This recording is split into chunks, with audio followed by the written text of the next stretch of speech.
सभी को नमस्कार। मैं कविता दुआ करनाल से स्वागत करती हूँ आपका आज की +1 पॉलिटिकल साइंस की क्लास में। जैसा कि आप जानते हैं, हम लेसन 2 पे चल रहे थे। लेसन का नाम है स्वतंत्रता। कल हमने अब तक हमने लेसन को 2 भागों में देखा। पहले भाग में हमने नेल्सन मंडेला और आंग सान सूची के बारे में पढ़ा।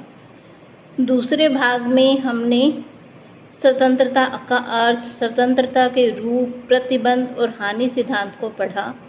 आइए आज हम उससे आगे लेसन को पढ़ते हैं, देखते हैं क्या कह रहे हैं।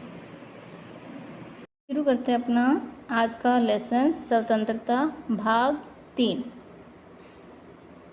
तो देखिए, आज का जो हमारा विषय है वो है अभिव्यक्ति की स्वतंत्रता। अभिव्यक्ति क्या होती है कि जो हम बोलना चाहते हैं वो बिना किसी की रोक टोक के बोल सकें, वो आज़ादी हमें होनी चाहिए।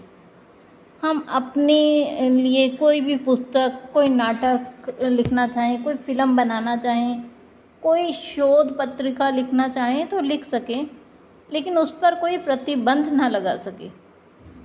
तो ये हमारी जो अब स्वतंत्रता है वो क्या कहलाती है? अभिव्यक्ति की स्वतंत्रता। मतलब जो कि हम व्यक्त करना चाहें वो व्यक्त कर सकते हैं, लेकिन उस पर न्यायोचित प्रतिबंध होने चाहिए। मतलब हम कुछ गलत ना लिखें, कुछ अश्लील ना लिखें।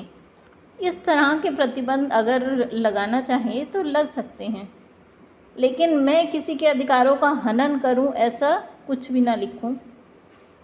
ठीक है जी। तो अभिव्यक्ति की स्वतंत्रता के बारे में जे.एस. मिल जी के जो विचार हैं बहुत ही बढ़िया हैं।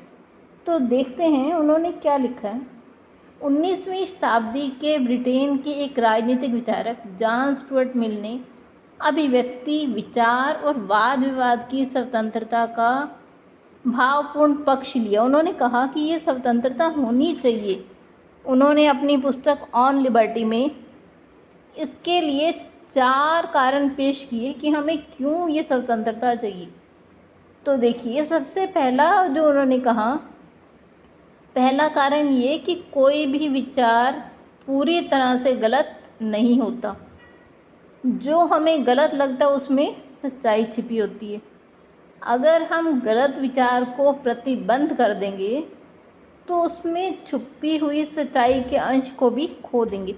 देखिए कितनी बड़ी बात कही गई है कि हम कई बार सामने वाले की बात नहीं सुनना चाहते। क्यों?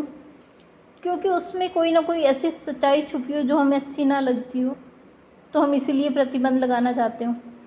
तो इसीलिए जो मिल हैं वो 4 कारण दे रहे हैं कि क्यों हमें अभिव्यक्ति की स्वतंत्रता होनी चाहिए। सबसे पहला तो ये कि हो सकता है जो हमें उसके विचार गलत लग रहे हैं, लेकिन उसमें कुछ ना कुछ सच्चाई हो, तो सच्चाई भी हम खो देंगे अगर हम प्रतिबंध लगा देते हैं। तो देखिए, जो दूसरा कारण है वो भी पहले कारण से ही जुड़ा हुआ है।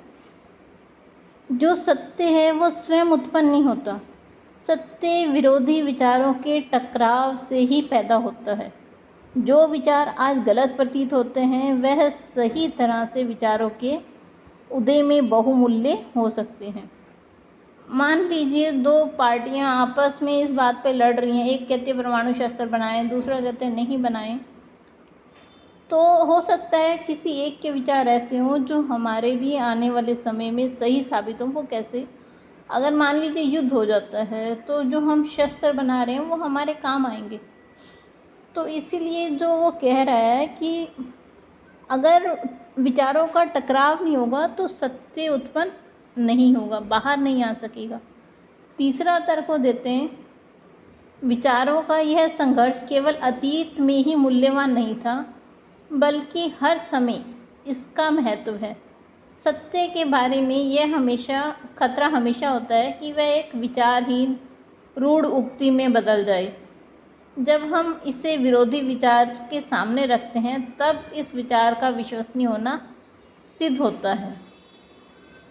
अगला देखते हैं उन्होंने चौथी उसमें क्या कही। अंतिम बात उन्होंने यह कही कि हम इस बात को लेकर निश्चित नहीं हो सकते जिसे हम सत्य समझते हैं वही सत्य है। कई बार जिन विचारों को पूरे समाज ने गलत समझा और दबाया था, बाद में वह सत्य पाए गए। कुछ समाज ऐसे विचारों का दमन करते हैं जो आज उनके लिए स्वीकार्य नहीं हैं, लेकिन ये विचार आने वाले समय में बहुमूल्य ज्ञान में बदल सकते हैं। दमनकारी समाज ऐसे संभावनाशील ज्ञान के लाभों से वंचित रह जाता है। मतलब हम किसी के विचारों का दमन करें, हो सकता है कोई नई ज्ञान का सृजन होना हो वो रह जाए।